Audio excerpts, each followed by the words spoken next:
Another name for them, which I like better, is We're going to get started. so the idea is this one's a Hello, hello. Gen 1.5.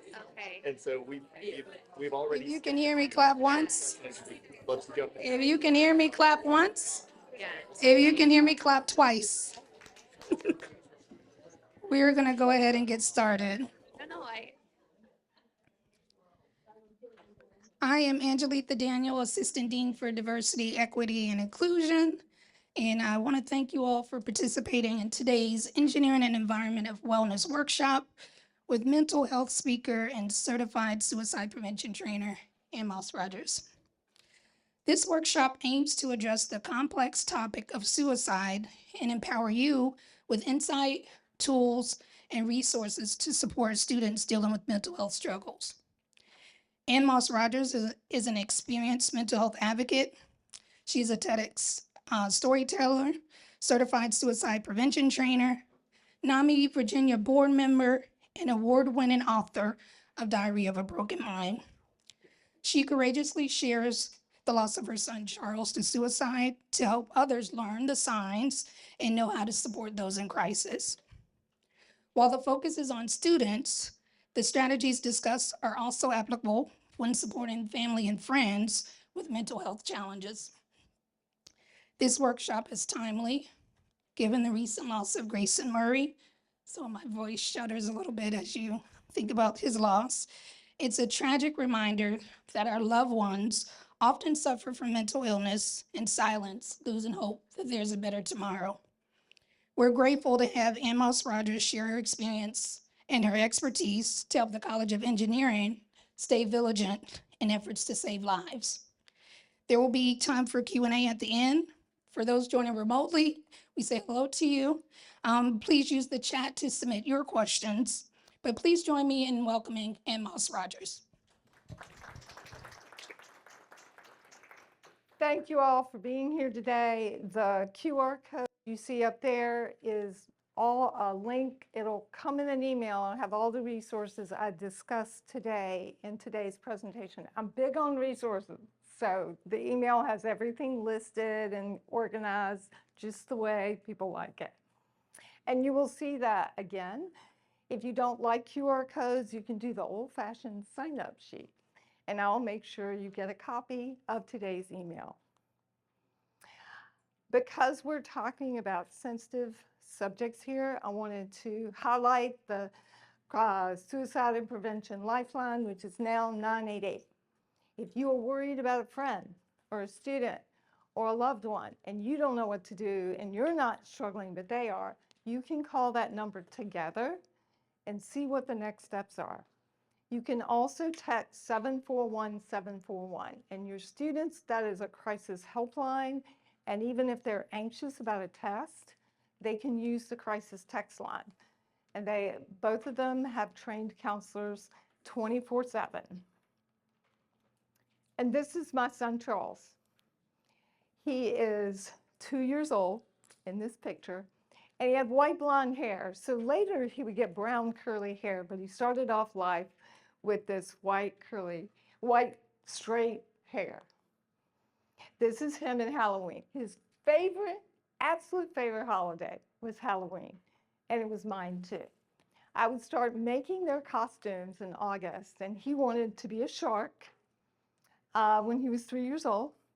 That shark head remained in their dress-up box until they were teenagers. It's in several YouTube videos when they are teenagers and when they're middle school and teenagers.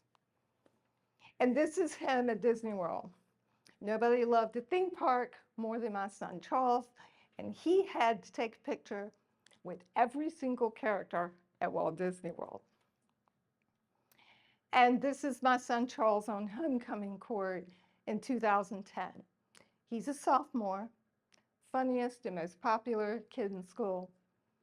Yet the funniest and most popular kid in school suffered with depression, anxiety, became addicted to heroin, and killed himself in 2015. Tomorrow will be the death anniversary, and it's been 9 years. So over time, that grief and loss has lost its fangs. But let me tell you, it's been a journey. I thought for the first 3 to 5 years, I thought I was underwater. But I kept pushing and trying and connecting with people who had been before me. Because talking about it and connecting with people who had been through this is what helped me the most. So it wasn't long after that other picture was taken that Charles's drug use started to escalate. I didn't know why. It started with your typical alcohol, marijuana. He did things like robo-tripping, and he did things that were under the radar because we were drug testing. And I want you to know that drug testing never prevents people from doing drugs. It just tells you what substances they're using. Because they can get a lot of under the radar substances now at all these smoke shops, because a lot of the drugs they have in these smoke shops are legal, but they're still deadly and addictive, unfortunately. But those weren't around at the time. What I didn't know was Charles is using drugs and alcohol to numb thoughts of suicide. He never told me he struggled with those thoughts. He wanted to tell me, but I didn't know to ask, and I didn't know how to ask. And of course, I thought, well, if I ask, it'll plant the idea in his head. That is not true. Talking about suicide doesn't give them the idea. But I will tell you that being exposed to suicide in a family and on a school campus does raise suicide risk for all the other students who might also be vulnerable to suicide. I keep my sadness masked with a flask. I got sorry to borrow, I'm hollow. That's what he wrote in his rap lyrics. And I would read those lyrics and realize how self-aware my son was and how deeply depressed he was. I had no idea. And I felt really stupid as a mother who was very close to her child, not knowing that he struggled so much.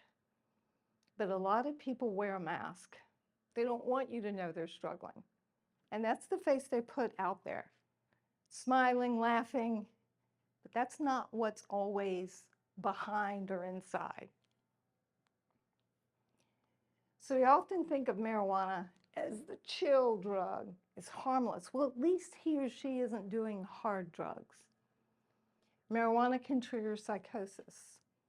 It can trigger thoughts of suicide, and it is the #1 substance found in toxicology reports for young adults and teenagers in the state of Colorado. So what we're finding in states where marijuana is legal, it is more of a contributing factor to suicide. It is not an innocent drug. What it's doing is it's numbing our people, our kids, our students, our adults, because people are afraid to feel. And you have to feel to heal. And those really intense emotions that feel unsurvivable last about 60 to 90 seconds. Emotions are always changing. You just got to take a deep breath, sit with them, and once they lift, it's important to distract ourselves with a healthy coping strategy. My son didn't do that. When pot stopped working, he went to the next thing. What I want you to know is those who use drugs and alcohol are 10 to 14 times more likely to die by suicide. So on a college campus, we have people that are experimenting with substances at this point in their life. So not only are we talking about some mental health challenges, maybe some suicidal thoughts, but we have the drug use component as well. So Charles's drug use started to escalate. I didn't know why. And we really ran out all the local resources to be able to help him. So the counselor said that we should kidnap our son out of his bed and take him to a wilderness program. We didn't do that because we caught our kid with a beer and a joint. We did that because we thought our child's life was truly at risk, and I didn't want to lose my baby. It was at Wilderness that he was finally diagnosed with depression. I asked for years, may I have a diagnosis? And everybody said, that's not necessary. We don't want to label him. But because they didn't label him, we didn't qualify for a lot of the classes that would have helped my son locally. So it was when he was away at Wilderness that they finally did a psychological evaluation. And that's where they determined that he had depression, which was a shock to me because I really didn't see it. And anxiety, which we knew about, ADHD, which does raise risk, impulsivity, ADHD does raise risk for suicide, but it can be a really great trait to have. I mean, who doesn't love to be around somebody who's ADHD and impulsive and fun, right? We just need to funnel that trait into a healthier path. Healthier path. I don't know.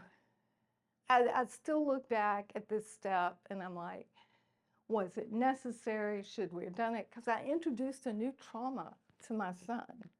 And that's not exactly what I would have wanted to do. I still can't tell you whether it's the right thing to do or the wrong thing to do. I will tell you this Wilderness program was really good.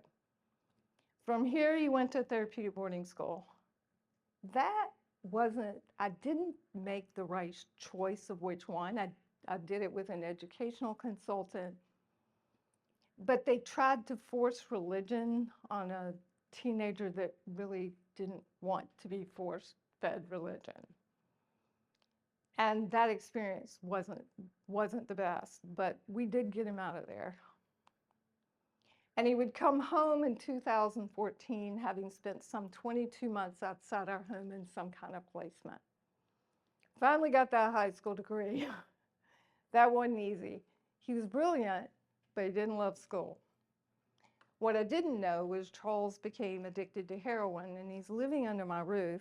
And I'm thinking I'm between him and the heroin of the world, which was pretty stupid. What he did is he would text his drug dealer, meet him at his car outside, do his drugs in the car, and come back in. Well, I didn't know you could snort this stuff. I thought it was all intravenous because that's all I was hearing about. So when I said, are you doing drugs in the house? His answer was no. He was being honest. He was doing it in the car in front of our house at 2 a.m. when I was asleep. So I would find out he was addicted to heroin, and I had a conversation with my son. And he tells me this really amazing story that I didn't believe. And he goes, Mom, do you believe me? And I took a deep breath and I said, that is some story. And you know what I did? I shut up. I didn't say another word because lots of times if you do that, you allow the person across from you to process. If you start filling it with noise and talking and giving advice, you're really not, they really don't want it. Well, that was new to him. He finally confessed that he might be addicted to an opiate. And he would go to detox, he would go to rehab, and then he would relapse at the recovery house. They took him back to detox, and he walked out with a friend, and for 2 weeks we didn't know where he was. And then we got a phone call.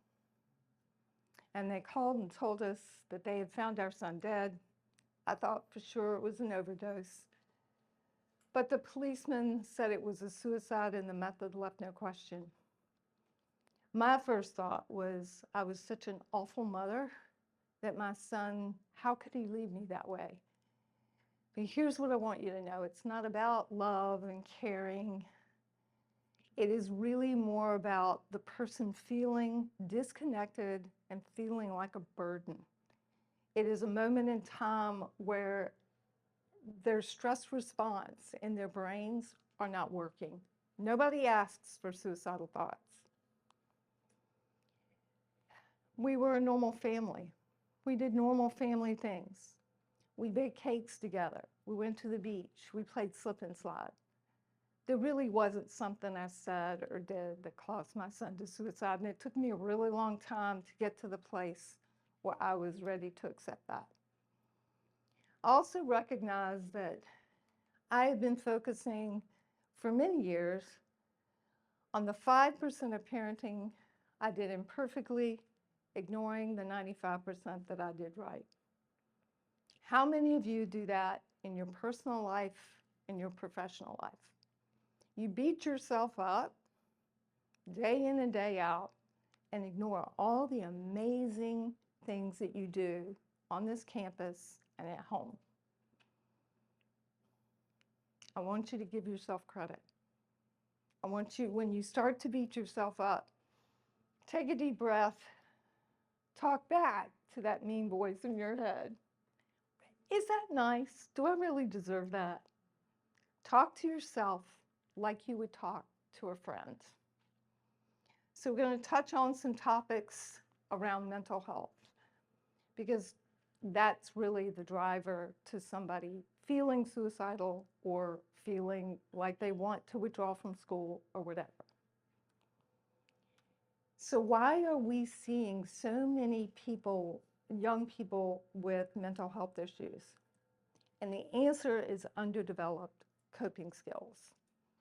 Well, why is this generation have few coping skills compared to the generation before? Well, we can't just look at this crop of kids and go, well, they're weak. Something in our culture has to have been happening for that to be the case. And I think when the digital world moved in, that which we thought would bring us together has really pushed us apart. The result of that is the kids at a younger age are getting less face-to-face time outside. What that face-to-face time does, it helps them learn to negotiate. It gives them more opportunities to develop resilience. So I'd go out in my neighborhood cul-de-sac when I was 10 years old. Tommy Knox would make a bad call during dodgeball. Well, I didn't like it. So I got ticked off. And I ran home and I screamed and cried. And I thought, I have no friends for the whole summer unless I go down there and figure out a way to negotiate my way back so that I'm not alone in this room all summer. So we learn negotiation skills. Our kids have fewer of those opportunities, so we need to embed those opportunities in our education system. And we can do that by making just some small shifts in the way we teach so that we inspire those critical thinking skills. This is what we're trained to look for when we think of depression or somebody in despair. The sad kid. But that's not what we're going to see most often. One, because they're hiding it, and number two, it manifests itself in multiple different ways. So sometimes it's the person who's isolating, kid who's not showing up, not talking like they used to. There's been a big change in their personality. Maybe on a personal level with your coworkers, you all kind of always hang out together. Then all of a sudden that person's not showing up anymore. They're making more excuses. You might even take it personally. Isolating is not a good sign. That's when we need to reach out. My niece really struggled. And she went into the hospital. When she got out, she did not reach out. Her mom was freaking out. My mom is freaking out. And like, y'all, just be patient. Twice, 3 times a week, I would text her, love you just the way you are.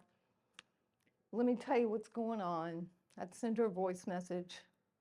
She never responded for 9 months. But let me tell you, you send people something, they're still reading it, even if they don't respond.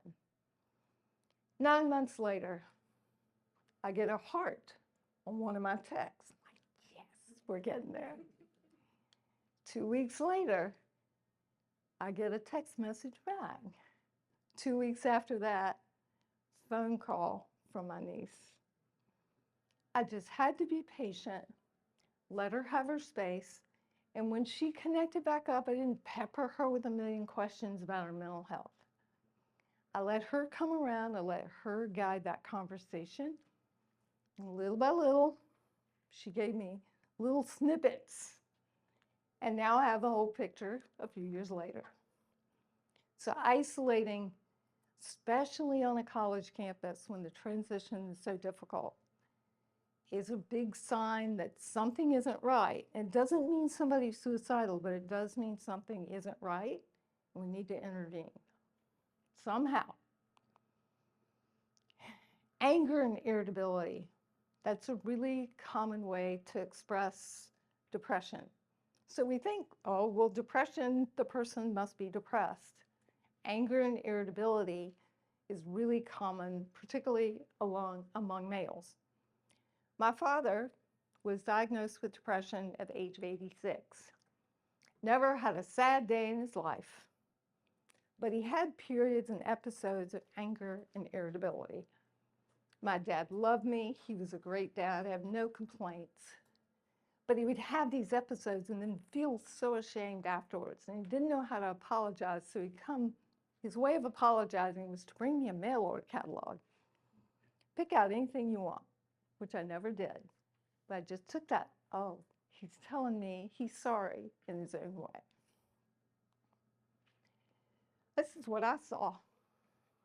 Funny, happy-go-lucky, constant revolving door of friends. But I'm going to show you a picture and what I recognized in a group of pictures over the years.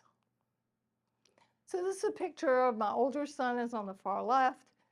His roommates are the two people on the right. Look at Charles. Christmas card smile there, right? Here's the one I took right before. It's the mask. So people who wear that mask can't keep it up all the time. So you'll see those flashes of despair and you'll get this gut feeling. But then the next time they're happy, so you'll let your brain talk you out of what you know in your gut. Can't hurt to say, I'd really like to know what's going on. Oh, I'm fine.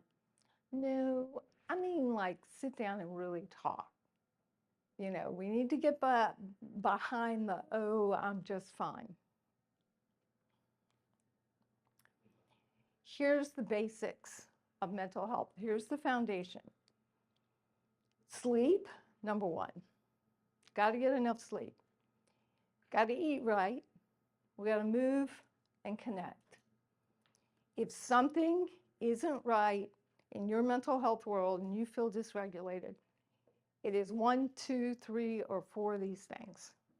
And if we start to focus on those as faculty members and as students, and the most important strategy is learning to take the pause, not act on your emotion, but learn when you get angry or whatever, especially the difficult emotions. Take that deep breath, sit with a minute, write that angry email, put it in the draft folder, never send it. Okay. I've taught a few people that strategy, and somebody reached out to me last week, and he goes, you remember that strategy you told me 10 years ago? And I said, yeah, and he goes, that has really saved my life. I have a whole draft folder of some really angry emails, and he was cleaning off his computer, and he decided to reach out. So there's another point I want to make with this short 56-second video. I put it out there right after my son died, and I put on a cringeworthy headline on it because I wanted to capture the people looking up particular ways to die. And I'm not going to tell you what the title is, but because it is cringeworthy. I even had to reach out to YouTube and say, stop recommending it. Do not recommend this video. I want them only to find it through search. So they find it through a Google search and go to my webpage that has the video, or they go directly to the video. It has been seen 85,000 times. It has 5,000 comments. So most of the comments I get are positive. Thank you for posting it. I do get the one, this is clickbait, F you, all that sort of stuff. But here is an interesting one from underneath that video. Thank you for all your responses. To be seen at all is a relief unto itself. Today's kids, people in general, but particularly our kids who grew up in the digital age, they don't feel seen and they don't feel heard. They feel powerless. They feel like a grain of sand on a beach. And one thing I found out about this video is that people will reach out. And now they know, because I've answered all 5,000 comments, that I'm going to respond. But they're still surprised that in this vast and caring world, they put under this video, and sometimes they're really angry, and they start with the F you, blah, blah, blah, blah, blah, and I'm like, you're right. You're not happy. I don't expect you're angry because you're in pain. I don't take that personally. Lots of times they'll go, I'm really sorry. I didn't mean that. So don't react anger for anger. When they're mad, it means that they're in pain. But getting all these comments, and then years later, people coming back and telling me that one moment saved my life. I am not telling you this story because I'm amazing. I'm telling you this story because you have no idea how many kids you said hello to or that you talked to, and that stopped them from doing something, or it changed their day. It improved their day. Sometimes just a hello, a hug, and listening. That's the biggest step. All of those make a huge difference. So we're going to take a closer look at suicide prevention. And today we are going to do some script practice, and we're going to, what do you say? So we are going to get to that part. We do not want to use the commit phrase with the word suicide because it's not a crime. Died by suicide, ended his life, killed himself, suicided. It used to be a crime in 1400s England. It no longer, it is still in some states, but it has no statutes. And the Department of Defense, the National Institute of Mental Health, and the World Health Organization see it as a public health crisis.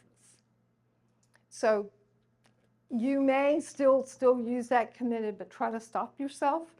Say, died by suicide. It's okay to self-correct in front of someone.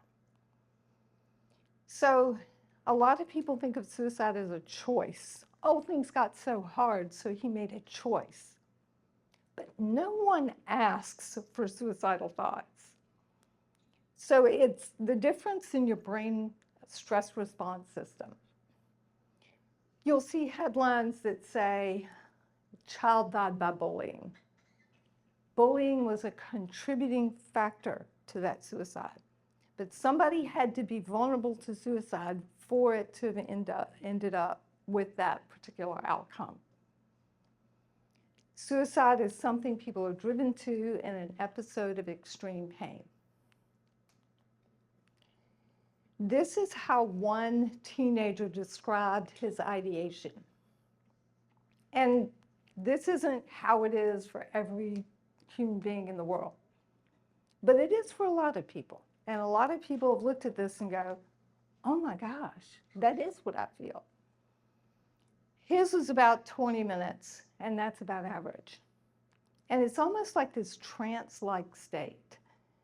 And the start of ideation is that your brain is kind of like a ping pong match. You need to die, it's the only way you can stop the pain. You don't need to die, so you got the brain trying to save a life and the other side telling you you're worthless. Back and forth and back and forth. At the top of the peak, that's when the mean brain is winning. In the bottom, when they're more ambivalent, you know, because no emotion lasts forever, goes down and they're kind of ambivalent. I don't think I want to do this. And then it peaks again. And then for him, it eased out. So I was talking to a young lady on a bridge one day. She called me. She's a friend of mine. And I could tell she was in suicidal ideation, which is having suicidal thoughts. And I said, we'll just call her Virginia. Aren't you cold? She didn't answer. She just goes on about how worthless she is. And I just said, tell me why you feel so worthless. I didn't say you have so much to live for. I didn't say, oh, yes, you are. I think the world of you. I just kept asking her questions. The way I could tell she was coming out of it after 20-minute conversation when I just can't win. This isn't, this isn't going well. But I kept it up, kept the conversation going. She goes, it's really cold out here. Bingo. She's coming out of the trance. I said, well, where's your car? Does it have a heater? And she said, yes. I said, let me ask you something else. You mentioned your cat. Has your cat eaten today? She goes, oh my gosh, my cat hadn't eaten. And she goes, I'm not leaving this bridge though, because I might still want to jump. She's still stubborn. I'm like, that option's always there, but wouldn't you rather be warm and in the car? So I'm just inching her in there, because the chances of her getting out of the car at this point are low. Then she goes home and she feeds her cat, and I call her when she gets there, and I called her the next day. So when are young adults most at risk? Now this is when people are most at risk, so coworkers will be too. However, young adults would be particularly at risk during these particular episodes. One is relationship disruption. Again, these are sort of last straw events that push people towards suicide. It is only like one thing that's kind of like, oh, it's the last straw. A breakup, romantic breakup, fight with a roommate, fight with a parent, fight with a coach, parents getting a divorce, parent being deployed, parent coming home, they're being in the real world with adults. It could be an adult being deployed, an adult coming back from being deployed. Here's the interesting part about school and college campuses, the transitions. So we have the big ones, high school to college, college to real life. We know those are tough ones. But it's those little mini transitions to spring break, coming back. So if you track your deaths, most of them are going to be leaving or coming back. And most of them, I've noticed lately, working with a lot of universities, it's the coming back part. When they're leaving their system of support and coming back to one that they don't quite have their footing in yet. So knowing that, we can prepare people with strategies and let them know you're going to be more anxious, you're going to be more uncomfortable during transitions. Because everyone is, our young adults in particular, because their brains haven't developed yet. So what do they do and what do they say? I'll check the time. Okay, good. I'm such a burden. I can't do this anymore. I'm so worthless. I can't go on. I feel so numb. And a big one on college campuses, I feel so overwhelmed. That burden one, really top word that people who are struggling will say who are thinking about suicide. Well, what are they doing? Falling asleep in class, dropping grades. Their friend groups seem to change. They're ghosting and isolating, like that slide I showed you earlier. Behaving recklessly. My son did that. I'm like, what are these risks you're taking? You could get killed. Well, he didn't care. He thought, well, if it happened, then that'll save my parents worrying about suicide because it will have happened accidentally. Frequent flyers to the clinic. So that's two things. People who struggle with anxiety, well, they're tightening their muscles, they're getting more headaches, but also people with a mental health issue are also going to be more susceptible to every virus out there. So they end up in the ER or at the clinic more often. The school nurses call those frequent flyers. Giving things away, writing notes on Facebook that sound like, oh, I love all of you. I see those now, I'm like, is that a I love you or a goodbye letter? So you reach out. Or if you don't know them, get somebody else to reach out. I'm concerned about this person. Somebody needs to reach out. Sudden behavior changes, and that does also go when somebody is very sad and all of a sudden becomes really happy. Because lots of times that can indicate that they've been depressed for a long time and they've decided and set a date to kill themselves. And now they're relieved.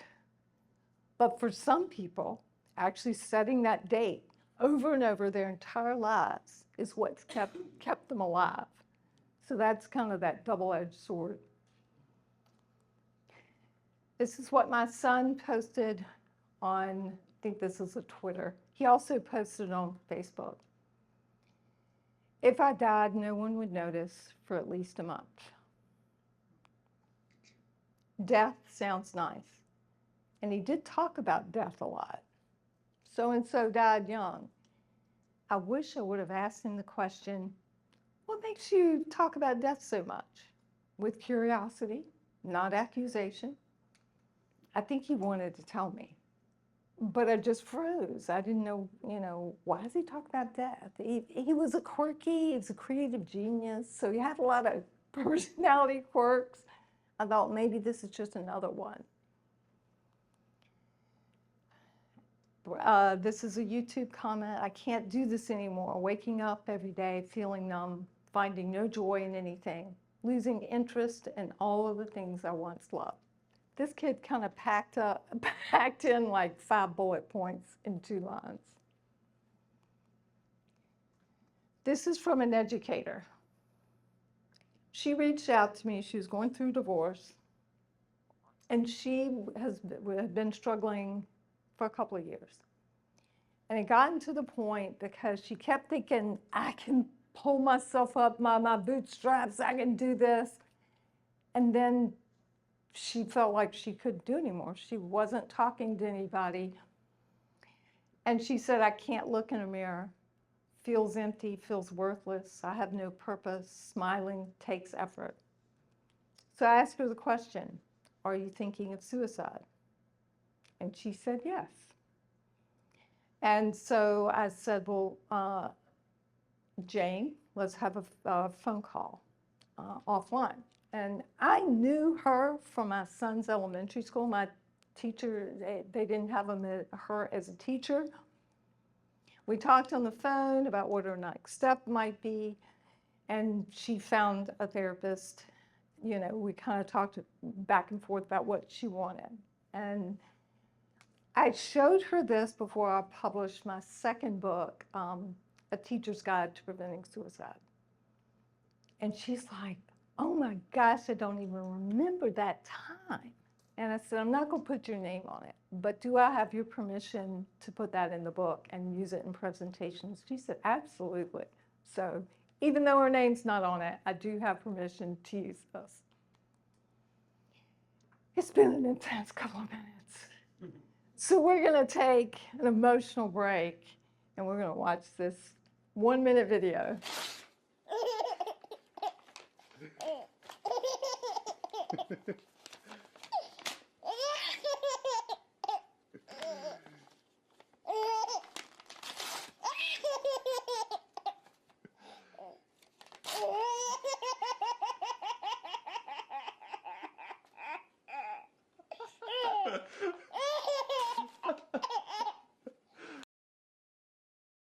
Is that not the best? I look through hours of laughing baby videos and I pick that clip. Because sometimes we just need to laugh because the tension is so thick. And this is a tough subject. So we want to prevent people from getting to crisis. So next we're going to talk about ideas. And these are ideas that you can use in a classroom. And if you're not in a classroom, there's some ideas for you too. Here are the three most important points. We want to build connection and belonging. If you remember nothing else today, I want you to remember build connection and belonging. When we all laugh together in the video, we build connection and belonging. That simple little thing. You can show a funny video. You're building connection and belonging. Build coping and critical thinking skills. Promote help seeking as a sign of strength. And we do that by putting up the crisis text line poster, which is in that handy email that if you sign up, you will get that. So here's what one Kansas City teacher did. She lost a student to suicide. She said, I completely changed the way I decided to teach. So the child she lost was a perfectionist. Do any of you know a perfectionist? How many of you know a perfectionist? Show of hands. They can be at risk because they want to be perfect all the time. But that's really impossible because where do we learn most? From our mistakes. In fact, success is a bunch of mistakes put all together. It's the lessons we learn from our failures that helps us find success. So what she did at the beginning of the year is she set expectations. We're going to screw up. We're going to make mistakes. We're going to fail quizzes, but you're not going to fail in life because of that, and you're not going to fail this course because of it. But that's where we learn. So she set expectations. She kept saying it, and she kept saying it, and she kept saying it. And then they lost their fear of making mistakes. And when somebody in the class stepped up and gave the wrong answer, she said, thank you for standing up. And although that's not the right answer, I bet the majority of the class thought the same thing. And then she went on to share what the right answer was. So the kid wasn't humiliated, felt proud that, well, I put myself out there. And this has really changed the dynamic of her classroom. Jim Mazza is a college professor at University of Washington. And he always gets best professor every year. And he actually teaches a course on coping skills in addition to the other courses he teaches. So skills they probably should have learned a lot younger. He teaches in college. He said, it's my last chance. And they go off in the world. There are not a lot of business leaders that are going to teach him these things. But he is vulnerable. He says, I don't have to share my whole history or everything I've ever done. But I can share that, they see me, they think I'm a PhD, and I've got all these initials, and I have all these followers, and I'm so accomplished. But he says I'm a flawed human being, and I want them to know that. So he tells them vulnerable little stories about himself, kind of like, well, this is the way I did it, but that was wrong.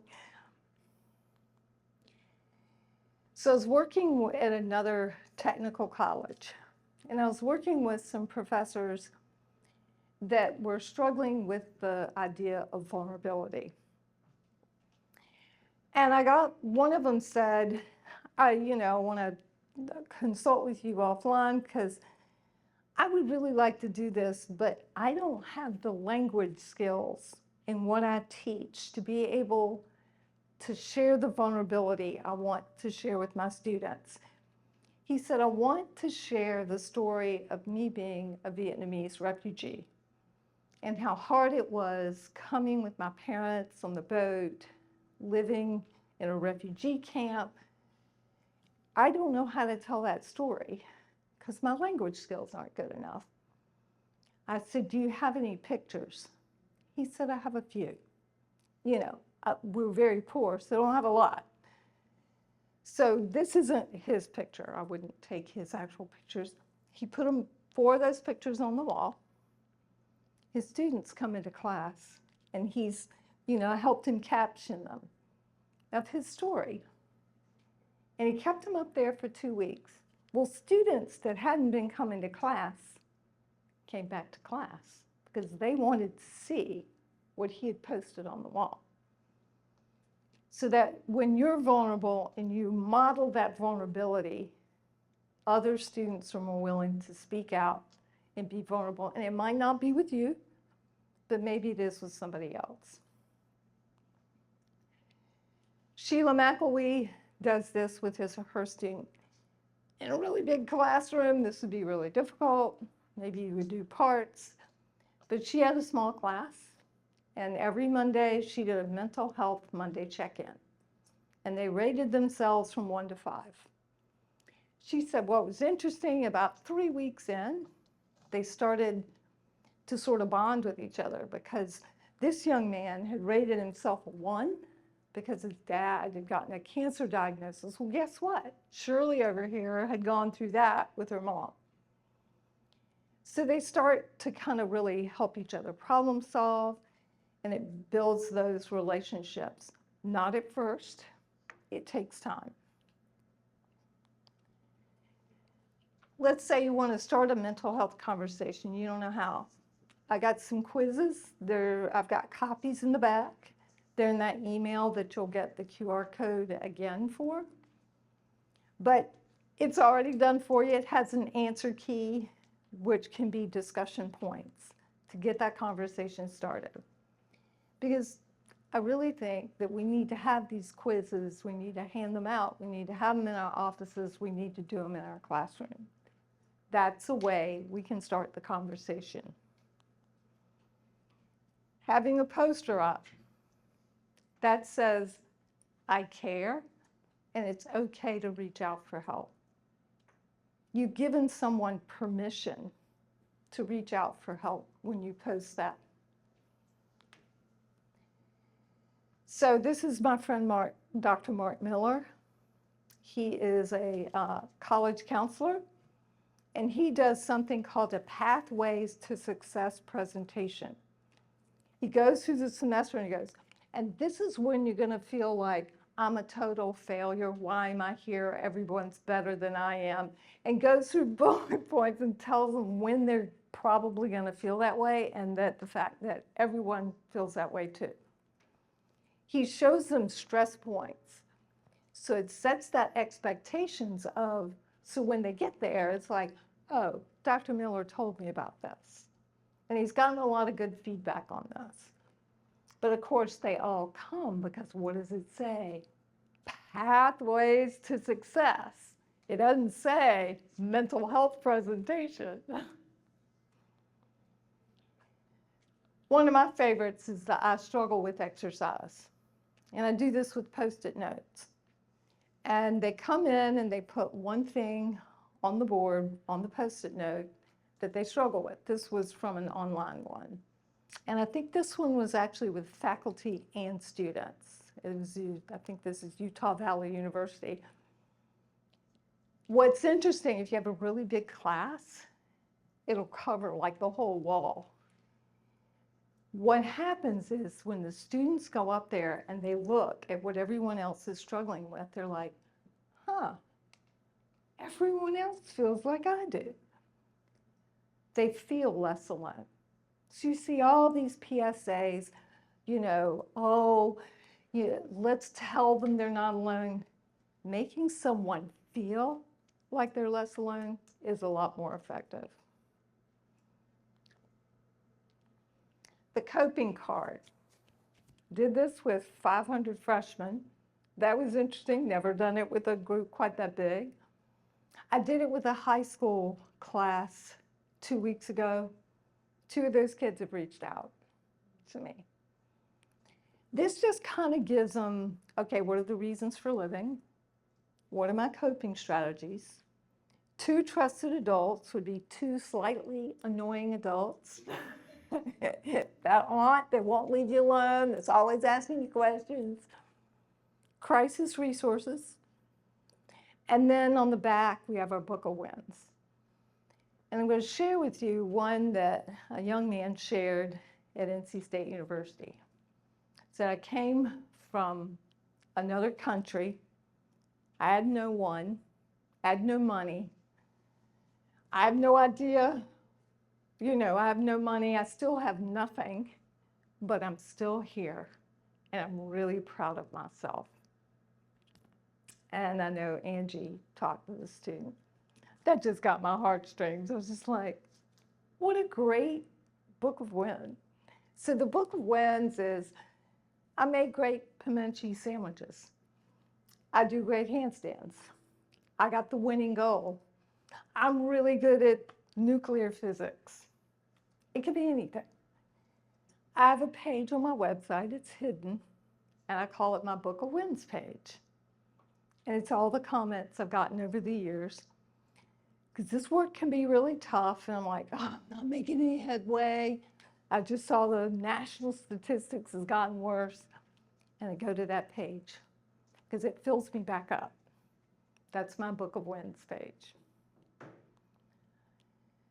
And we're going to watch this video from NC State University, and I'm going to tell you my part in this. I didn't have a part. I'd just written a newspaper article honoring my son who died by suicide is not the end of my story. And it went viral. And I wrote about this video. It was the first video I ever saw of people who had attempted suicide speaking on camera, because in 2016, that was actually pretty rare. And it changed my life. And it came from NC State University, and it won a lot of awards. And I'm betting a lot of you haven't seen this video.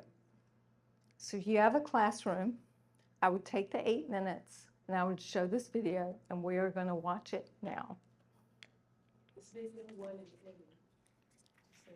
It did, and it's really good.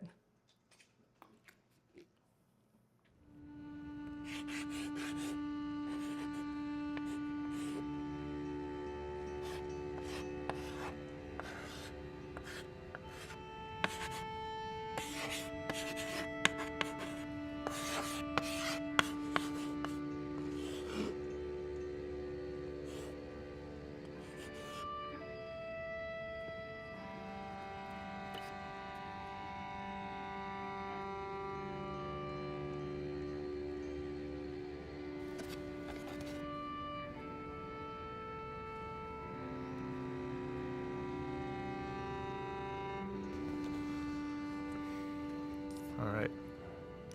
So, I didn't want there to be a note. I didn't want there to be anything. I just wanted to be done. There was nothing to say in a note. I didn't hate anything that anybody had done. I didn't blame anybody. There was just do it or don't do it.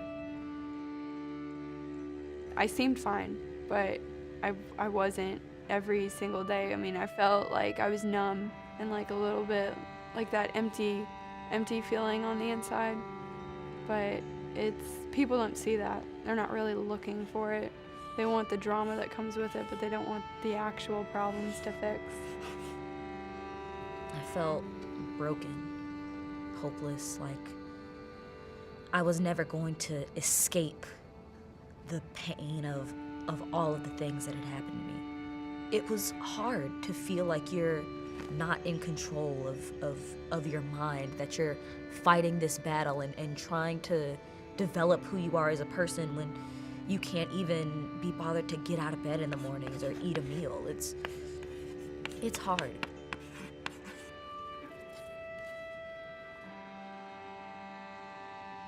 When I didn't have anything to do, it'd just be me not going to school. By the time I left the house, opened my mouth for the first time, my jaw was cracking and clicking because I hadn't actually said anything over the course of a week. I didn't feel like anybody was even there to experience that or would understand it.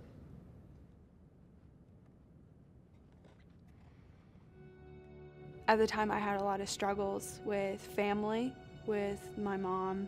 I was pushing a lot of my good friends away, and I wasn't paying attention to who I was talking to, what I was doing, and what I was doing to myself. I had been dealing with bipolar disorder, undiagnosed at that point, and just feeling remarkably alone. I was sexually assaulted in my undergraduate studies. So that combined with my anxiety and my severe clinical depression that I've been battling for I don't even know how many years, everything just kind of came to a head. I found myself drowning, like completely drowning. Everything from that week is just, the roar is like this roar of wind. It's this roar of complete chaos. It would just be easier just to sleep and not wake up, not get in another fight with my mom and disappoint her, not give another reason to tell myself, oh, your dad doesn't call because of this. I just started having this panic attack after a fight with the girl that I was dating, which turned into me sitting in the shower with a knife for like 4 hours. I was here on campus. I was in one of the bathrooms having a complete meltdown, and I grabbed my X-Acto knife out of my backpack and I put it to my wrist and One of my friends actually bought the stuff for me that I OD'd on and was actually pushing that it might actually be a good thing. I was rushed to the hospital and I was pretty dead. I was pretty gone. If it had been 5 minutes later or whatnot, I probably wouldn't be here.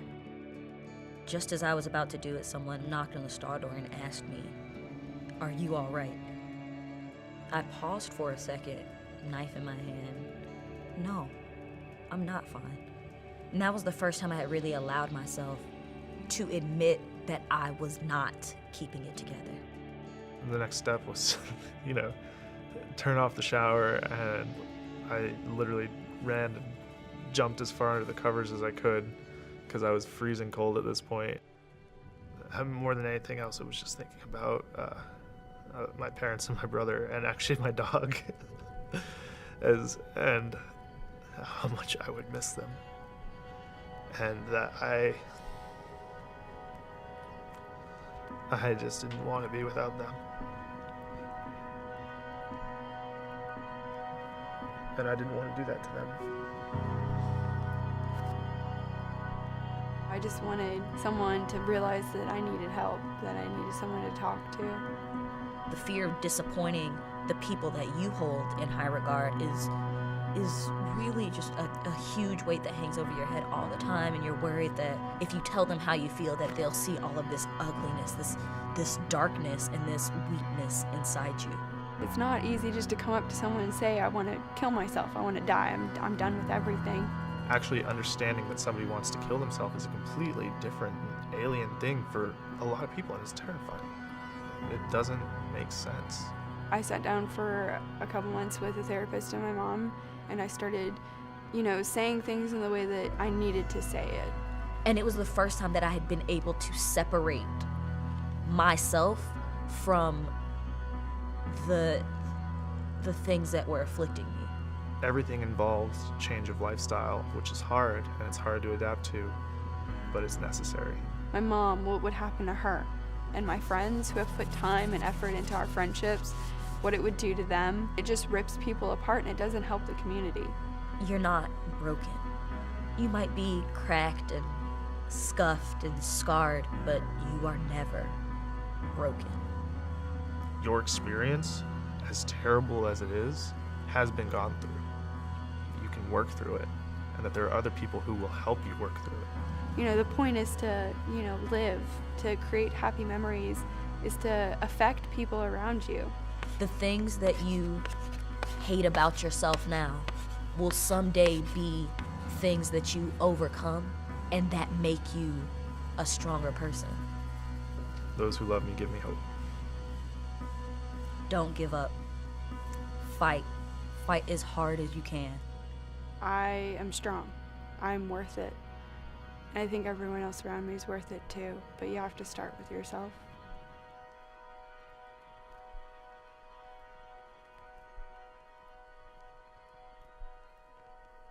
By not addressing the issues young men and women are facing, we're essentially putting them in a different room and not offering them the support and the help that we should be. So that's why we have to talk about this.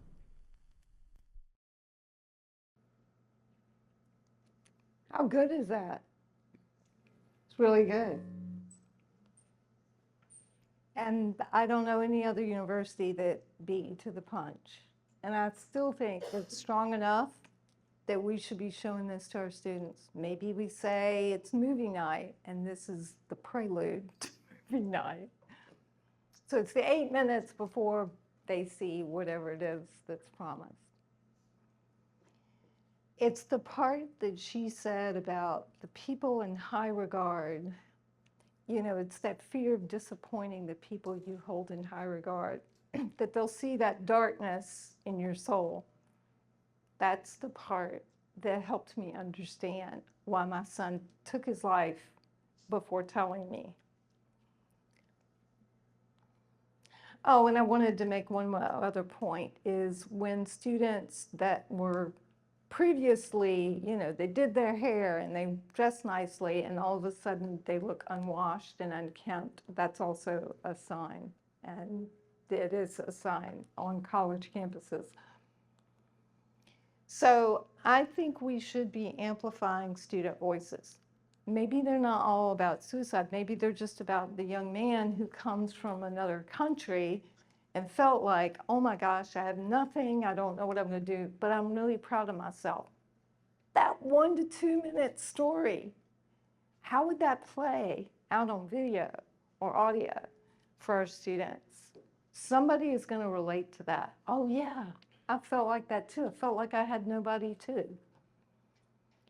It is very important when people tell their mental health story or whatever story for it to be safe.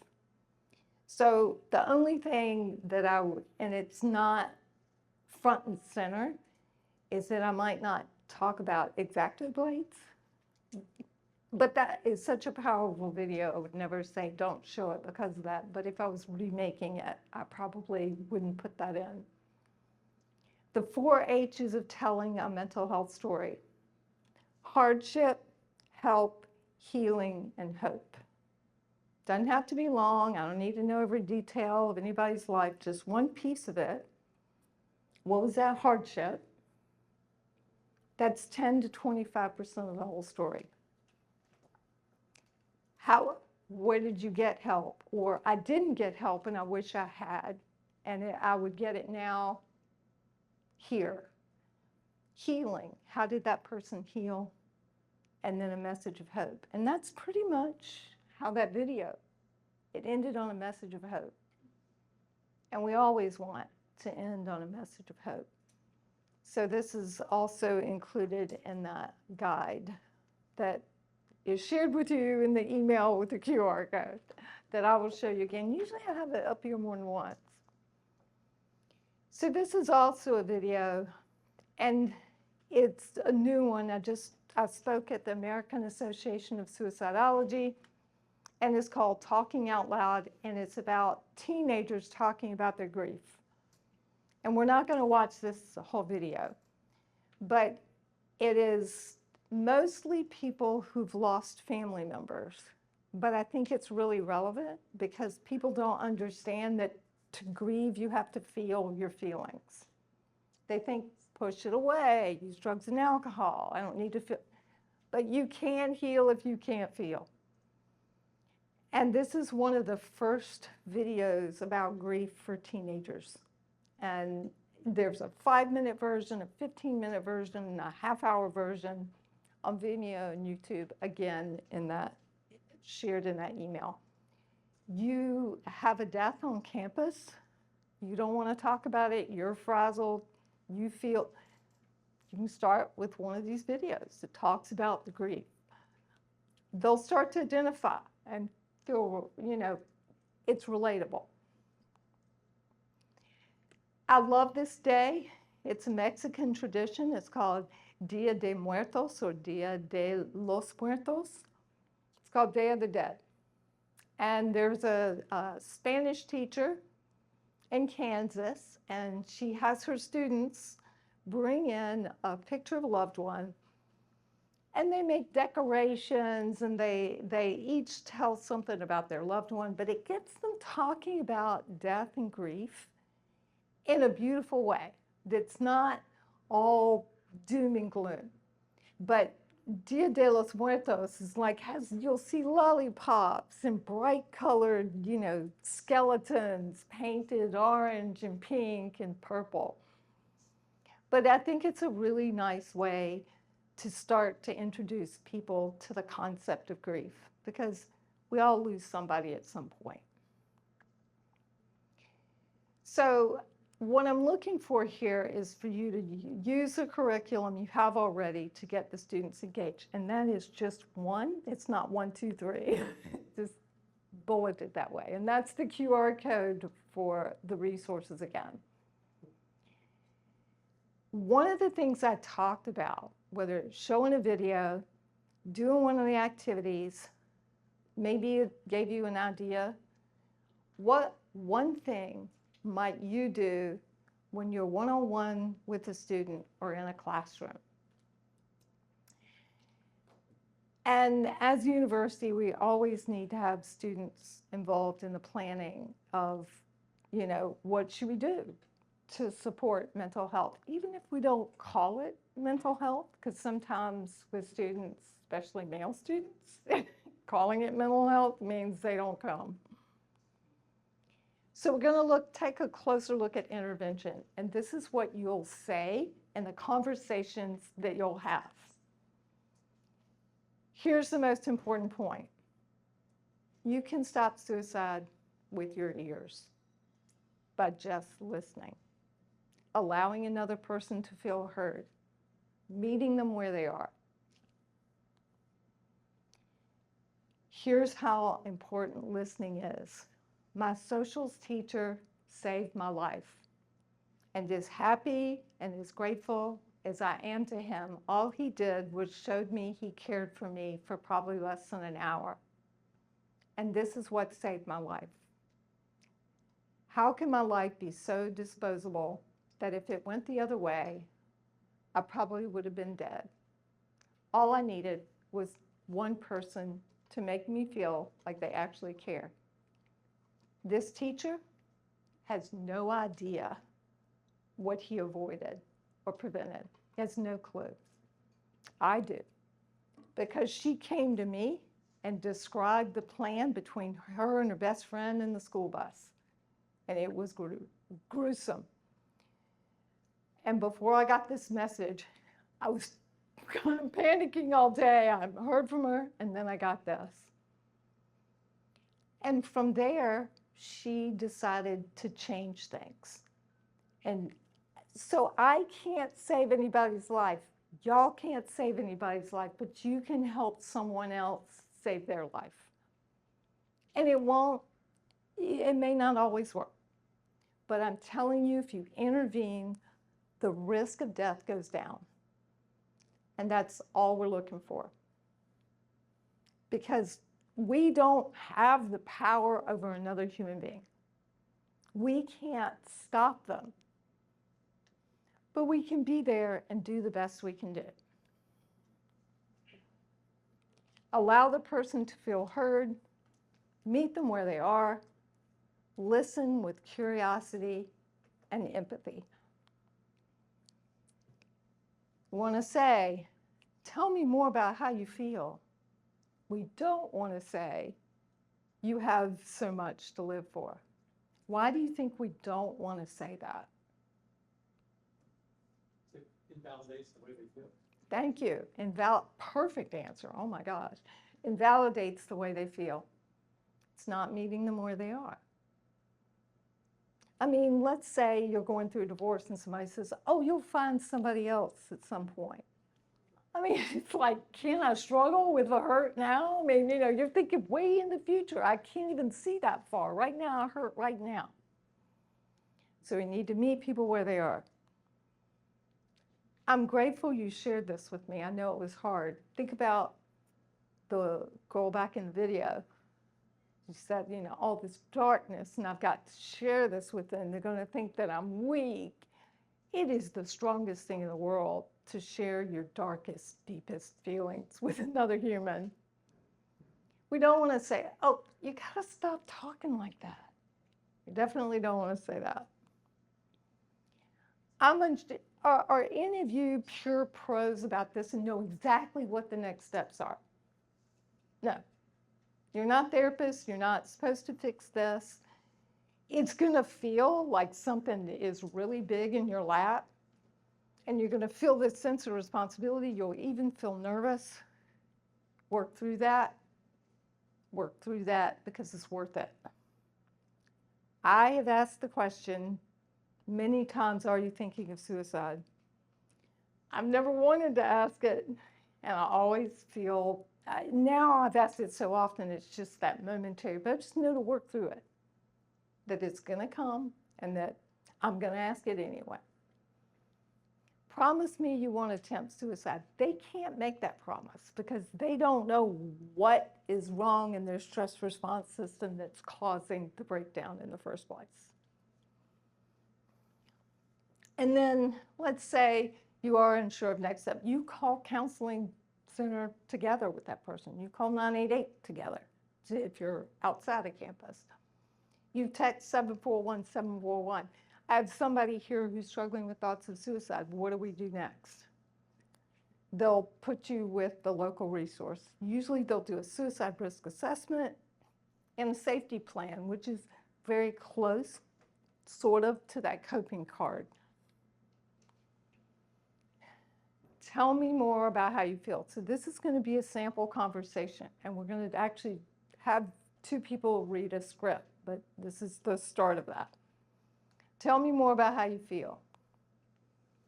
Listen with empathy, without fixing. I'm grateful you shared this with me.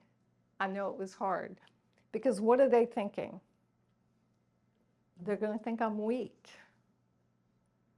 Does this make me look bad? This sounds really serious.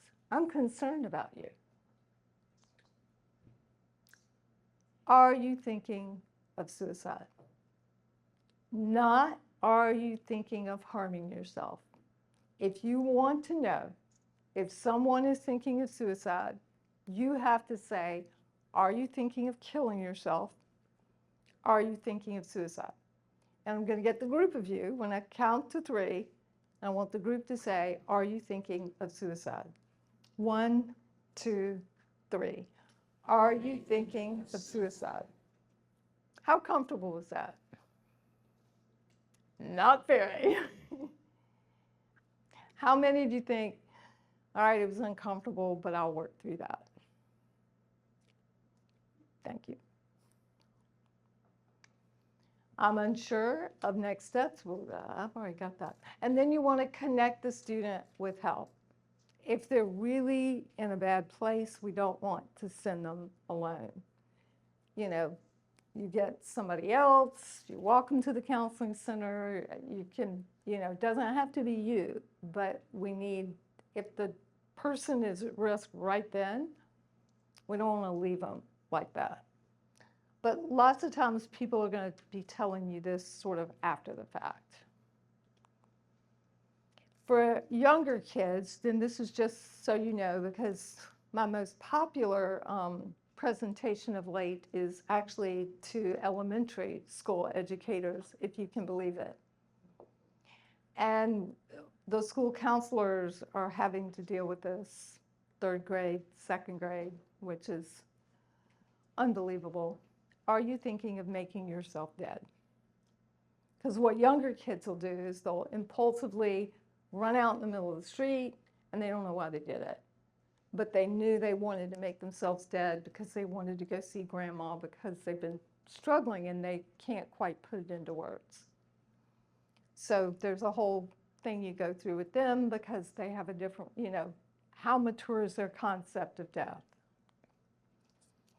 We want to avoid minimizing feelings, avoid trying to convince them life is worth living, and we want to avoid advice to fix it. That should make y'all like so relieved.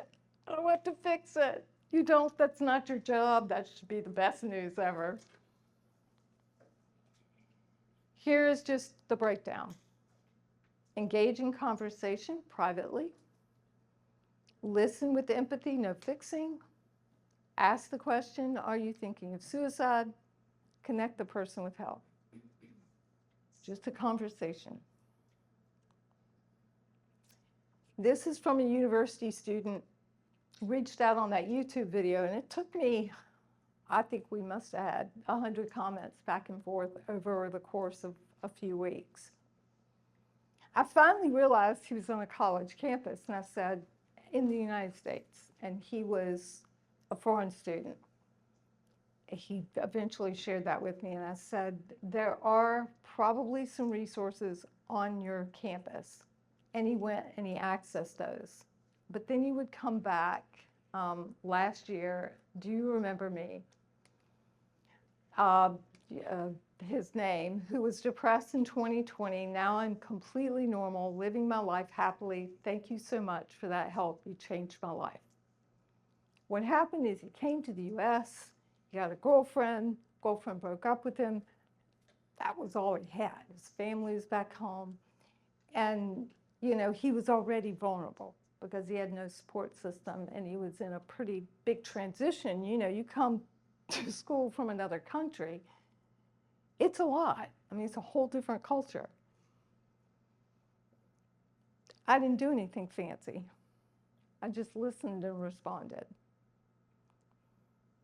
So I wanted to take a break here before we see, we got script coming up in another couple slides. Does anybody have any questions? And we'll do this again at the end. If you do, write them down because, I want to address them at the end. This is from a university faculty member who came to last year's training. Thanks to your training, I was able to ask a student about suicide today. While I was nervous, it felt strangely empowering. So you may think, this is going to bring me down. It does just the opposite, which is strange to think about. You think, oh, if I talk about all these things, I'll be depressed. And you're really not. But I just wanted to share that this came from your campus. Now we're going to have that script practice. And I will need 2 very brave volunteers. It is all written out. Somebody will be the academic advisor, and another person will be Jeremy, the student. And I'm very patient. 2 volunteers. Don't everybody jump at once. And I have a microphone here. Thank you. We got one. If it's not too small, I can read it. I think it's 14-point type. We'll give it a shot. All right. You let me know if it's too small.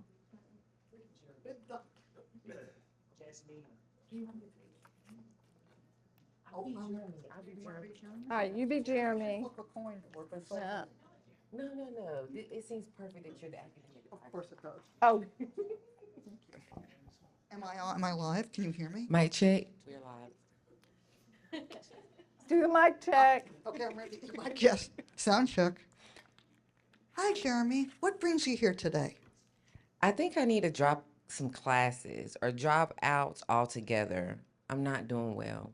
I'm sorry to hear that. Why don't we start with how you're feeling, if that's okay? Why don't you tell me what's going on? Well, my brother died in a hiking accident a few months ago, or a few months before the start of the semester.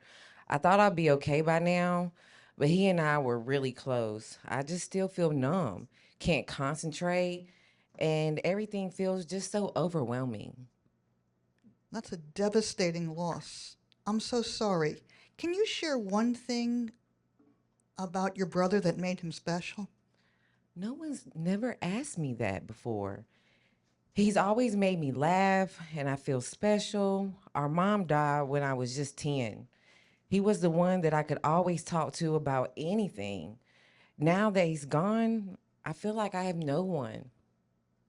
What an awful feeling to lose someone so special that was always there for you. I just don't think I can do this anymore. Well, then I need to ask you a specific question because many times when someone is going through a devastating loss, they are overwhelmed and say, I can't do this anymore. And a lot of times that person can be struggling with thoughts of suicide. Are you thinking of suicide? I think maybe I do have dark periods and then they go away and I feel fine. But sometimes I don't feel like I have control, especially last night when I couldn't sleep. Everything just hurt so much. Well, first we can work together to find a path forward, and I'm with you on that. Thoughts of suicide are serious and not something you can work through by yourself. I'm honored and grateful that you trust me enough to tell me this, and I also know how much courage it took for you to come and talk to me. I want to thank you for that. Do you think I'm weak? Not at all. Actually, I think you're very brave. And I would like to talk about next steps because we need to make sure that you're safe from suicide. Do you think it would be okay if we called the college counseling center together, like now? Okay, but I do feel better today. I mean, it probably won't come back. You might be right, but I'd like that we should be sure. We need to call together to be safe. No secrets. It'll be on speakerphone so we're both on the call. Are you with me and okay with that? Yeah, I actually trust you. I do. Thank you for listening. No problem, Jeremy. Yay! Now that's all written out, but does that kind of give you some of the words? Thank you for my actors. Some of the words to use, like you don't need to just come out and say, are you thinking of suicide? You can say something you've observed. Well, lots of times when somebody has done such and such, they might be thinking of suicide. So you normalize that experience and then you ask the question. But if you don't remember all that, that's okay.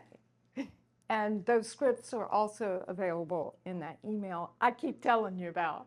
I spend hours putting together these resource emails. Yes.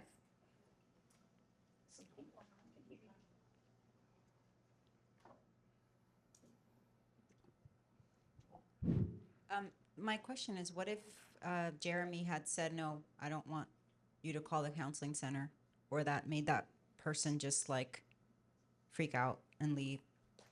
I think a lot of times people freak out, and it's important to say, why do you not want to take the next step? Do you need to know what is going to happen next? Because we're together, and this is really, really serious. And they may need more patience, more sitting with them. And it's like, I have to tell someone. I would prefer to tell someone with you so that you can take agency in this process and be part of this process. Because if I just go tell someone, they're not hearing from you. And that part is really important, that they hear from you. And especially if you know what the next step is.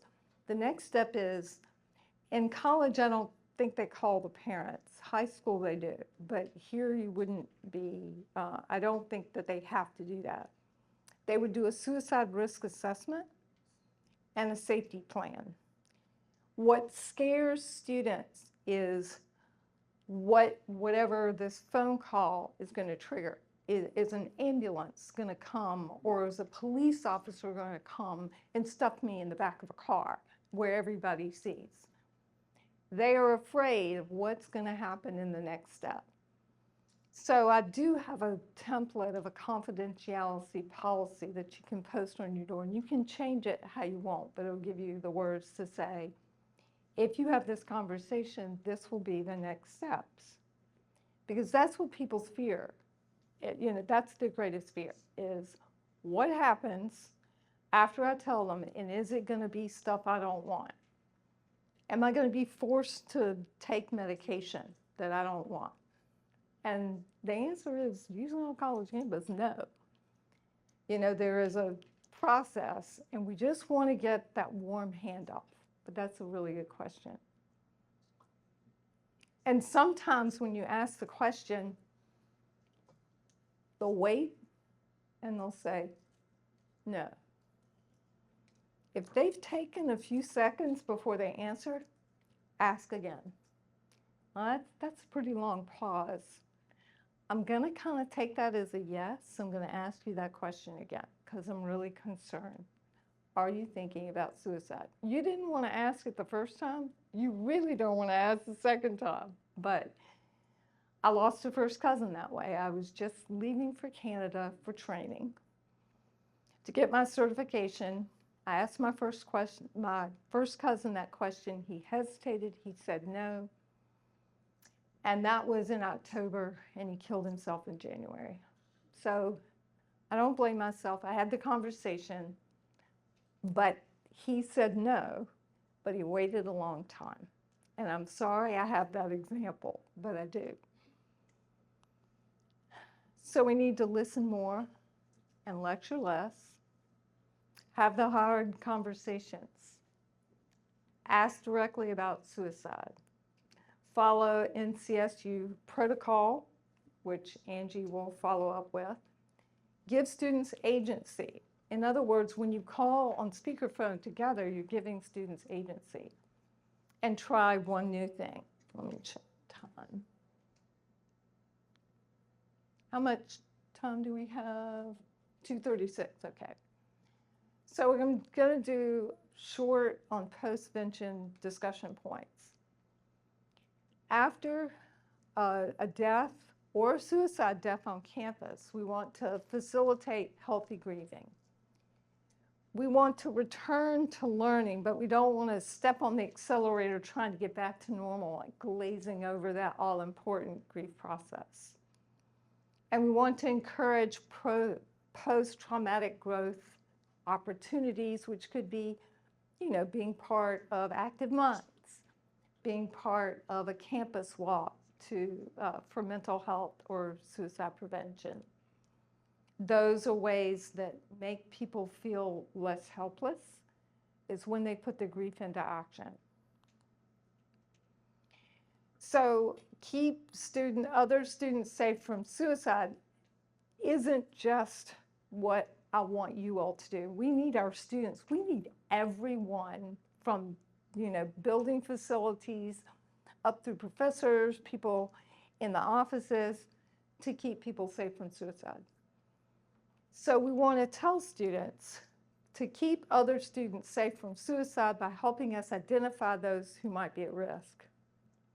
So you want to tell the students, okay, this has just happened. Somebody else might be activated after this event. So a lot of people after a suicide, why? But there's a percentage of maybe staff members and students that are like, oh, that's what I want to do. And all their problems are over. So they're activated by the event, and they're more likely, and they're at higher risk.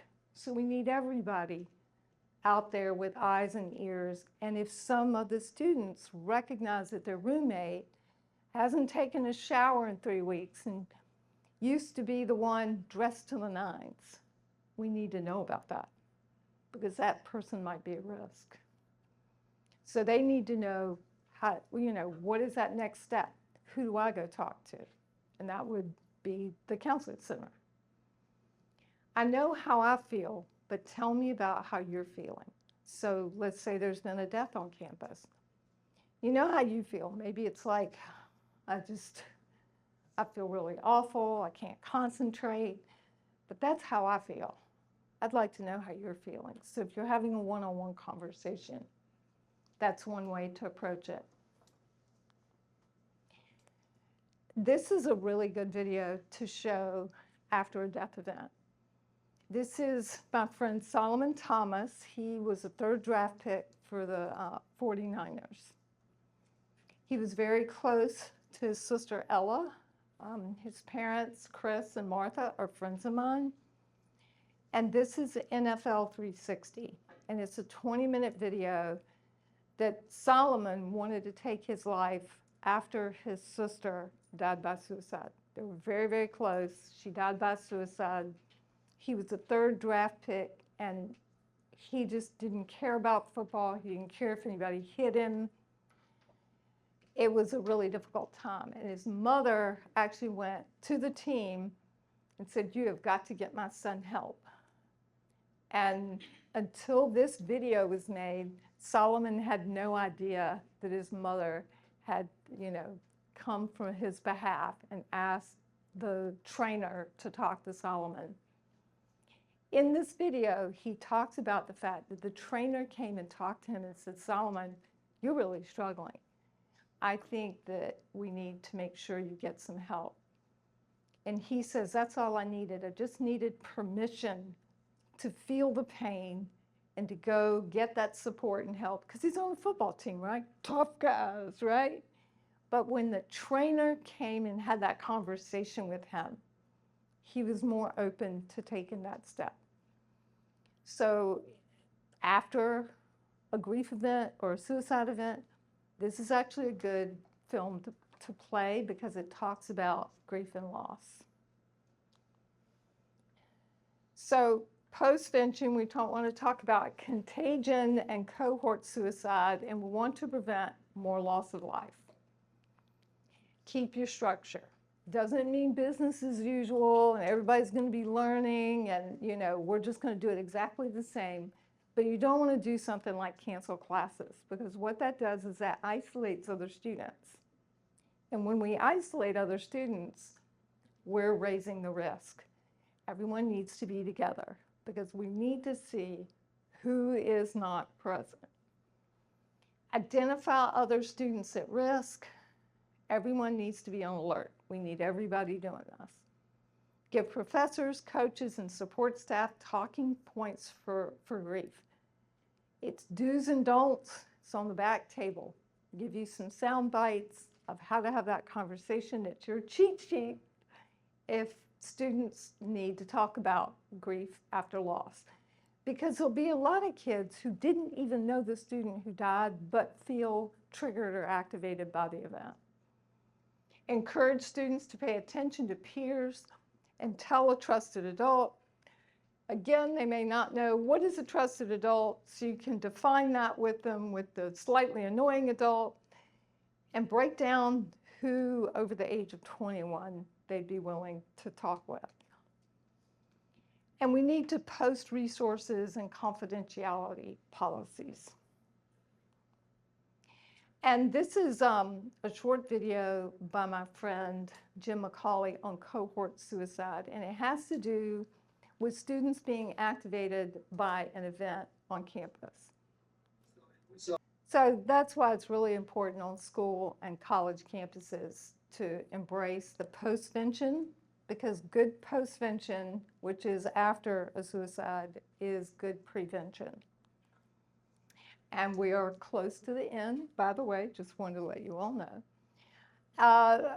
Earlier, I told you about this soundbite. I know I'm having trouble concentrating since Jane's death, but I'd like to know how you feel. What has your experience been like? So that's a way you can engage that conversation. So you've been a little bit vulnerable and shared that this has affected me too, but I'm curious how it affects you. Help us keep other students safe from suicide by helping us identify those who might be at risk. What you're doing is, after a suicide, how many of you felt helpless? The students feel helpless too. Everyone does. So it's a way to kind of put into action, I can do something. I can help. So it battles that helplessness that people feel. So I think a really good activity is to identify some healthy coping strategies: writing, being outdoors, acts of kindness, exercising, listening to each other, reading fart jokes, putting grief into action. And then at Virginia State University, we're doing a workshop on healthy coping strategies, and a group of guys at the back said, best coping strategy is sex. And I said, okay, what else? And there is nothing else. And I said, well, okay, let me give you an example. You're at Kroger in the frozen food section, and you start to have a panic attack. Is sex available to you right then without getting arrested? I didn't say anything. That's why you need to build a toolbox. That can be in it, but other things are. And then somebody piped up. She said, I would do deep breathing. I said, that one is available to you at the Kroger frozen food section when you have a panic attack. So in the middle of your table are some index cards. And I would love for you to write down one thing you learned today and put it back in the middle of the table, because this is your gift to me. Sometimes I will have a crash after telling my story, and it being the death anniversary tomorrow. These kind of fill me back up. I keep them all, but they also help me understand what you learned and what was important to you. I would appreciate that, and that QR code is going to take you to somebody different, so don't use that one. You'll see the one at the end. My son taught everyone around him what it meant to let another human being know that they matter. And I do have a book to give away. And I'm thinking of a number between 1 and 100. And the person closest to the number that I am thinking of in my head will win the book. And shout them out, because maybe not everybody wants the book. 73. 73. 69. 15. 36. 36. 42. 10. 23. 15. 88. 71. Oh, y'all gonna have to help me. I like 11. All right, I was thinking 95. Who was closest to that? 88. All right. Thank you. Can you tell I'm not a mathematician? I am also available for questions and questions online as well. And I will be available afterwards to chit chat as well. So if anybody has any questions, now is the time to ask. And I'm patient. If you have a question, we'll bring the mic. We'll just use so those online can hear.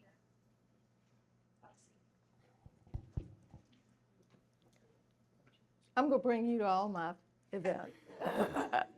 So if we're professors sometimes and the students are not engaging, if we reach out to them, they might feel like it's more pressure.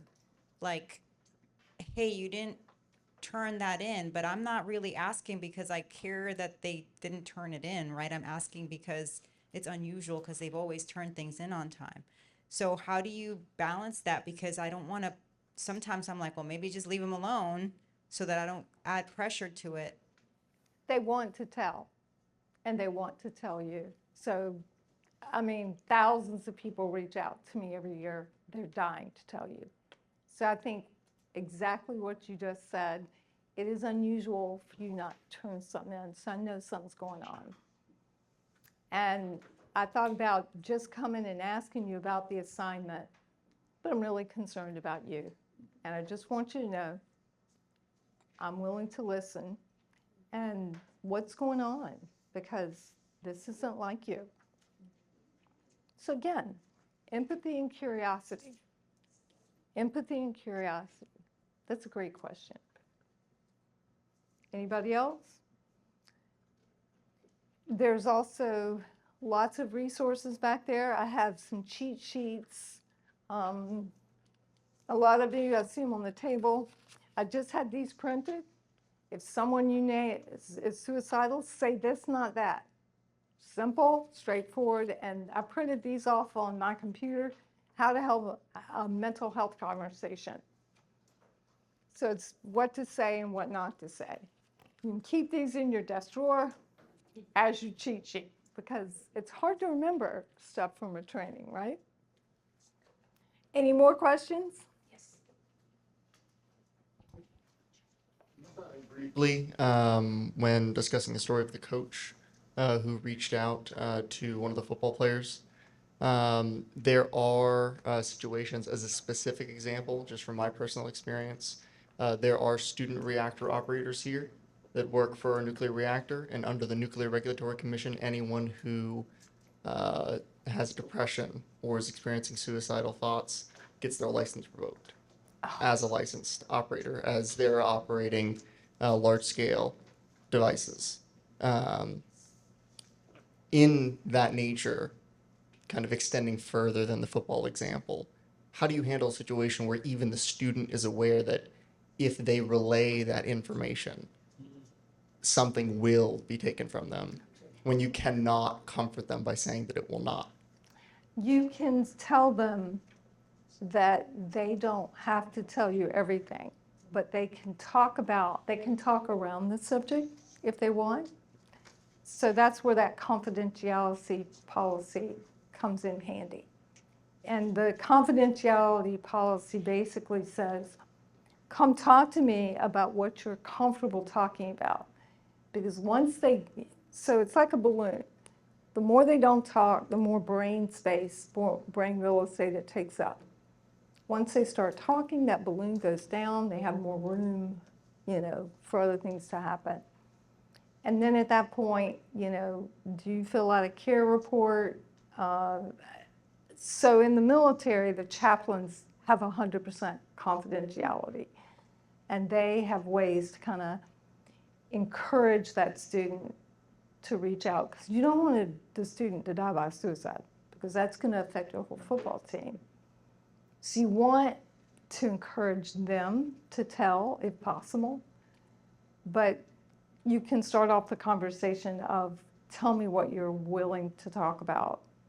And you don't have to be specific. And, if you've got the confidentiality policy on the outside of your office, they know to, what they can tiptoe around. And I hate to say it that way. A lot of people say, no matter what, but sometimes if they're having a conversation, it helps to kind of move them in that direction. But if, of course, they're like, you get this gut feeling that things aren't right, you've got to say, this is life or death. And that's unfortunate that it's that policy, that depression. Some entire schools have it. A lot of the Ivy League colleges, if you said the D word, they got you out of there. Like that. University of Virginia. I don't know if they still do it, but. A student? A student that'll say the depression, I have depression, they get you out of there quick. And a friend of mine went there, he had a scholarship, or a friend of my son's, and he struggled with OCD, and they thought he would be a suicide risk, so they sent him home, because they'd rather that child die by suicide at home than deal with it on the campus. But even like a therapist, like a campus counselor, I would think they would be 100% confidential. They wouldn't have to disclose that to them. Well, a therapist in most cases has to tell when there is homicidal tendencies or self-harm tendencies, such as suicide. But you can talk somebody along with what those next steps are, and kind of remove the fear out of that. But the military chaplains have 100% confidentiality policies, and so they kind of have methods of encouraging that person to come forward on their own over time, because it really puts them in a pickle to find out this person is seriously suicidal and carrying a firearm every day, which is a highly lethal means of death. So, just to kind of clear up your question and a little bit of confusion, so counselors and medical professionals are bound by HIPAA. And so the only time that they can say anything to anyone is if there is heightened risk or concern that someone is going to act on those thoughts, or if they have admitted to doing something recently. At those institutions where students are gone, and it's a controversy, they have been sent on leave from school and told that they can't come back until a medical professional says that they are well enough to attend without any issues. And so that does happen at a lot of private schools. Public institutions cannot do that. They can't tell a student that they have to leave and can't come back for medical reasons because of ADA. There was a different question. But there are public schools that do that anyway. Yeah, there was a different question. Your question about there being this guideline, because in a previous world here, I worked with students who struggled with these concerns, and our biggest issue was veteran students, or not veteran students, students who were active duty or who are currently in ROTC. They refuse to work with us. And I mean refuse, because their records are public and they have to turn everything over to the military when they're enlisting. And so that was another group that we saw that from a lot, where they didn't want to do anything. And they would beg us, erase that you got this referral for me because you're going to ruin my career and all the things. And the same thing that AnneMoss said, it's when there is a serious concern, it is almost better that isn't your career and you're alive. Does that make sense? But for you, one of the options, as she said, you can say, you tell me what you're comfortable with. You still submit the referral and say, I'm worried that the student is not telling me these things because this is the policy that we have. They're bound by confidentiality, so they're not going to tell you, but they'll still at least work with the student. And then they're not going to share that information with anyone, because I doubt this organization is like the military, where they require all of their medical, academic, personal records. And that is an very controversial in the military. And lots of times they'll leave base and pay a private therapist a lot of money because they don't want anybody with addiction and with thoughts of suicide. My actor. Yes, I'm back. So I just want to provide, so I have a friend that is in the military that suffered from depression. And I know the military is a little bit different than civilians and jobs and how we may need to navigate the space. But they actually prescribed him anti-smoking medication, which can also be used for depression. So the diagnosis was to help this individual stop smoking, but the same medication is prescribed for those who are depressed. Now, depending on what the individual is actually suffering from, that may be optimum route for them, alternative route, such that the diagnosis of some type of mental dealing with a mental capability or lack thereof isn't in their chart. It's something else in their chart, but is the medication is helpful for them. Off label. So you know,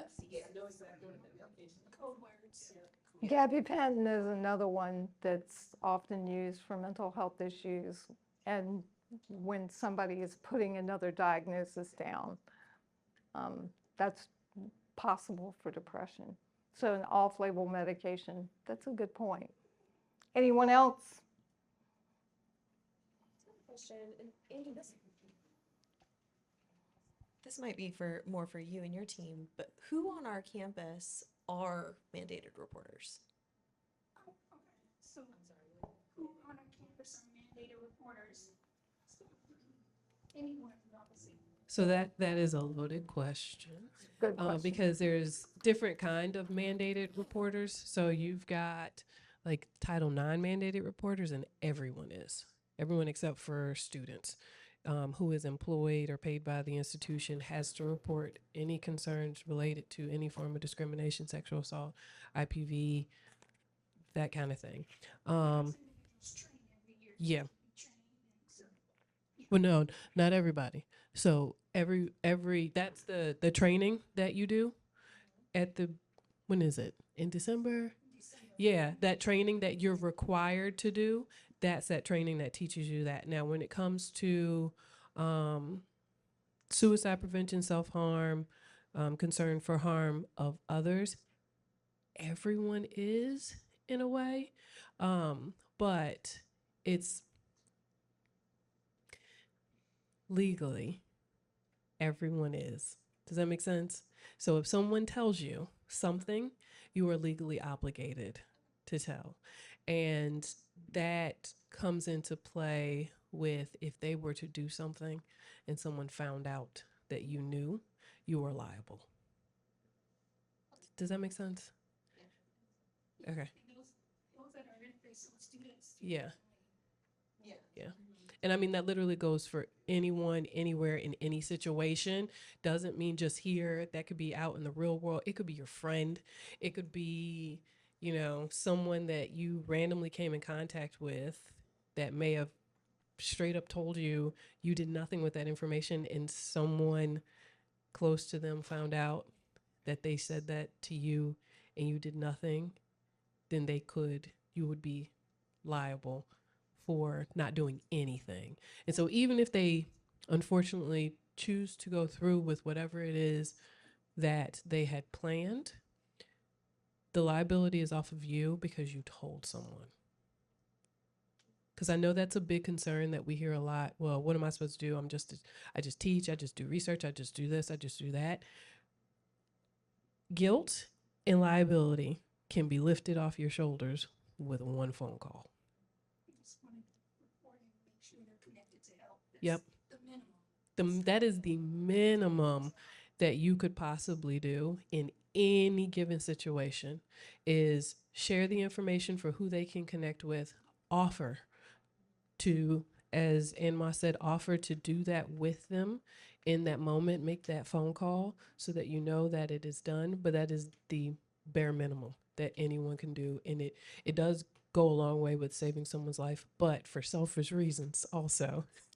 It lifts guilt and liability for you to make a single phone call. I'm concerned about this person. This is their name. They made the following statement. This is where they are right now, if you know where they are right now, or they're online saying this is their username. They sent this text message. They commented on a YouTube chat. They whatever. Give them all the information, and then, yeah. Now, NC State has other things that they would like for you to do. Like if this is somebody that you see on a regular basis, check in with them sometimes. Let them know that you're thinking about them. Don't leave them hanging, because then it just looks like you're like, ooh, you dropped this on me. I don't want to have to hold on to this. I'm going to push you off onto someone else. Trust becomes an issue at that point. And so you want to make sure you maintain a sense of trust with them so that they don't fear coming to you later. Does that make sense? Okay. So minimum is connect them to help. That's all you take away, is making sure. And if they're in crisis, don't let them walk by themselves. Alrighty? It's important. Yeah, you'd rather have them mad at you than dead. Yep. Rather be uncomfortable. Right. Any other questions? Online? Well, thank you all for engaging today. Thank you for being here. Really appreciate it. We wanted to take a group picture, if you're comfortable. Those that would be in this group picture, it could be used in some publication, so just want to put that out there. We do a community or a belonging bulletin for the College of Engineering, and so we would use it in the bulletin. So if you're not comfortable being in the picture, please don't, but if you're comfortable, we'd like to take a I am. I love group pictures.